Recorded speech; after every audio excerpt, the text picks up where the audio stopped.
Geography and Art, now, which we generically call the history place. And 3 of them are here. Juanita Paul's here, Durwood Lewis is here, and Steve Anderson is here.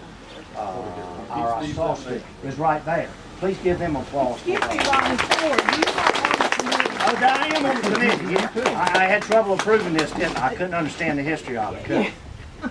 Interesting thing about Mayor Jones is we have Saginaw Chalk and I walk this a lot of times, and we had a friend that had just moved here from Texas, and he didn't know anybody. And so we're walking along here, and here comes Jerry Jones on his bicycle. And we said, "Hey, Jerry, how you doing? Hey, Skinner, hi, Rodney." And this is George Covington. He said, "Who's that?" I said, "That's the mayor." He was impressed. He really was. But that's typical of a friendliness, or particularly this neighborhood, and a lot of Moorhead, and I appreciate that. Shannon asked me to make just a few remarks historically about K.G. Adams and Miss Betty Gillikin Adams, and it's interesting to me, and y'all, you know this, you know this better than I do, but K.G. was a noted boat builder with he was part of that Willis family off the banks that relocates at Salter Path, and he was a boat builder of note, and in this neighborhood he built them right down on the 14th Street landing, as many of y'all remember. He was also a coffin maker. Did you? I'm intrigued by that he was a coffin maker, because with his skills as a carpenter, he could do that.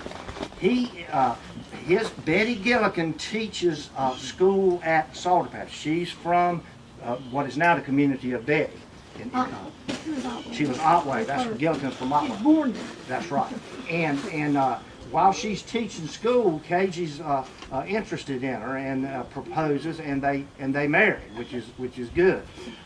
Betty was so prominent as a school teacher when they put a post office at Salter Path. Mrs. Hoffman made them name it Gillikin after her last name. That's pretty good stuff there for y'all, yeah, for sure. And then she marries KG, and they moved here. But she's also the namesake of the community of Betty. It's named for Betty Gillikin, which becomes Betty Adams, which is an amazing part of the story. Inside, Shannon and Cecilia have done a real good job pictorially of creating some of that history that you'll be able to observe inside of the house. Now, I'm going to call on Shannon. I think he says Shannon and Cecilia. I'd be surprised if Cecilia talks, but I'm going to call on Shannon. It's an amazing, almost a miraculous endeavor where they were able to procure and purchase the home place. And I love Shannon's story about it, so I'm going to bring Shannon up here. Please applaud Shannon. That's I am humbled by the number of people here today. I was going to single out some dignitaries, but I don't want to play favorites. It really means a lot to Cecilia and I and our family for you to be here with us, because really, for us personally, it was a tough decision. We really were not in a position to buy a second home, but the boss always has the last word, and Cecilia in the end said, "You need to make this happen," and so we did. So we have been just so pleased with how this has turned out. Really, this is a culmination of 2 years of really my father's hard work and really restoring this house to its former glory.